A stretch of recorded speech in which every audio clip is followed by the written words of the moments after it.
Halo semua, apa kabarnya? Semoga semua sehat ya. Minggu kemarin saya divaksin loh, tepatnya di hari Senin. Vaksinasi di Indonesia sudah dimulai dari awal tahun ini. Orang Indonesia yang pertama divaksin adalah Presiden Jokowi. Setelah itu, vaksinasi dilakukan secara bertahap. Nah, bulan ini ada program vaksinasi untuk dosen. Saya dan teman-teman berangkat bareng naik bis universitas. Kami divaksin di rumah sakit lapangan di daerah Jakarta Utara. Rumah sakit ini adalah rumah sakit sementara yang didirikan khusus untuk vaksinasi. Terus minggu kemarin saya ikut komunitas penerjemah bahasa Jepang di Facebook. Sebenarnya saya sudah lama tahu tentang komunitas ini, tapi karena saya udah lama nggak pernah kerja sebagai penerjemah atau juru bahasa, jadi saya ragu untuk gabung. Nah, minggu kemarin saya juga ikut kegiatan ngobrol santai di komunitas ini. Saya senang banget bisa ngobrol dengan orang-orang yang punya banyak pengalaman di bidang penerjemahan. Mungkin dari sini saya juga bisa dapat kerjaan penerjemahan lagi. Selama bulan puasa ini saya belum pernah naik sepeda lagi. Kalau pagi saya pikir bisa naik sepeda ke kantor, tapi pas sudah sore badan saya lemas. Jadi sekarang saya selalu naik motor ke kantor. Hampir setiap pagi istri saya selalu ingatkan saya, awas jangan naik sepeda ya, gitu. Awalnya saya kesal karena nggak bisa naik sepeda, tapi waktu sore dan waktu merasa badan saya lemas, saya selalu pikir, untung hari ini nggak naik sepeda. Tapi karena pengen banget naik sepeda, minggu depan saya mau coba. Oke, itu tadi catatan harian saya minggu kemarin. Akhirnya, minggu kemarin saya dan teman-teman kerja divaksin. Seperti yang tadi saya ceritain, proses vaksinasi di Indonesia sudah dimulai dari awal tahun ini, tepatnya di tanggal 13 Januari 2021. Dari situ proses vaksinasi sudah jalan sekitar 4 bulanan. Vaksinasi ini ada 2 tahap. Orang Indonesia yang sudah divaksin di tahap pertama ada 11.718.546 orang.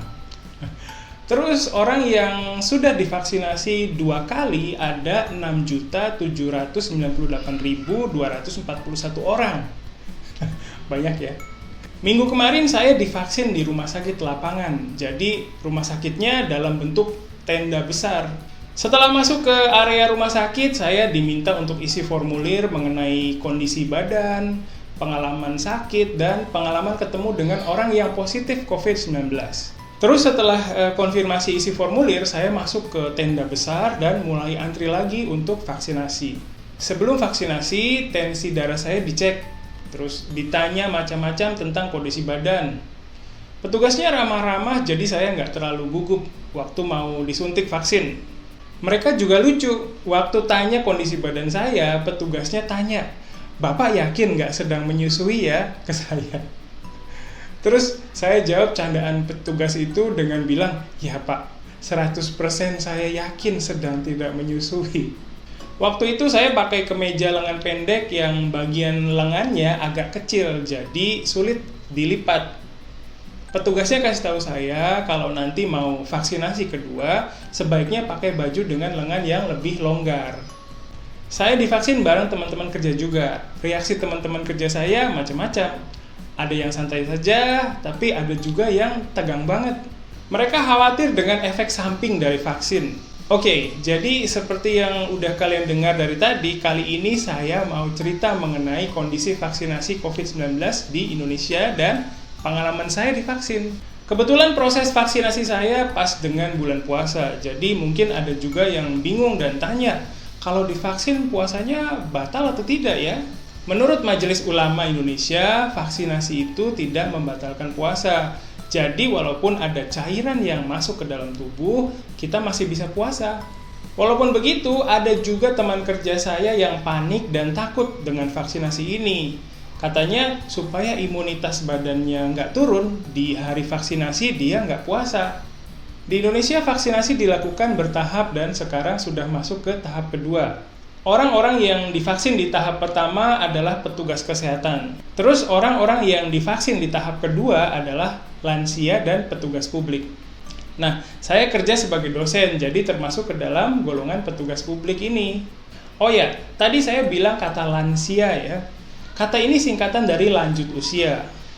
Di Indonesia, orang yang sudah berumur 60 tahun ke atas sudah termasuk ke dalam golongan orang lansia. Setelah divaksin, semua orang dapat semacam sertifikat. Ada yang berbentuk digital dan ada juga yang berbentuk kertas.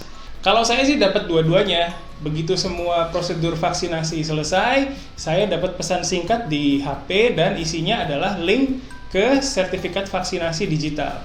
Seperti yang kalian tahu, vaksin untuk COVID-19 ini ada macam-macam ya. Minggu kemarin saya dapat vaksin dari Sinovac. Sebenarnya di Indonesia juga ada pengembangan vaksin untuk COVID-19. Nama vaksinnya adalah vaksin Nusantara. Tapi kayaknya pengembangan vaksin ini belum selesai dan masih perlu banyak pengujian, jadi belum bisa dipakai. Ngomong-ngomong tentang vaksin Sinovac, katanya vaksin ini adalah vaksin yang efek sampingnya paling ringan. Habis divaksin saya sih nggak merasa apa-apa, paling agak pegal-pegal aja sedikit di sekitar lengan yang disuntik, terus pusing sedikit. Nah, kalau teman-teman kerja saya alami macam-macam efek samping. Kalau atasan saya bilang dia merasa nggak enak badan setelah divaksin. Ada juga yang bilang merasa mual-mual dan nggak ada nafsu makan. Di Indonesia ada juga orang yang sudah divaksin tapi tetap kena virus corona dan ada juga yang sudah biaya kelasnya mahal, harus beli buku pelajaran yang ditentukan sekolah, dan juga harus repot-repot pergi ke sekolahnya. Padahal sudah berusaha, tapi tetap tidak bisa berbicara bahasa Indonesia. Kalau les privat, kita harus cari guru yang cocok dengan kita.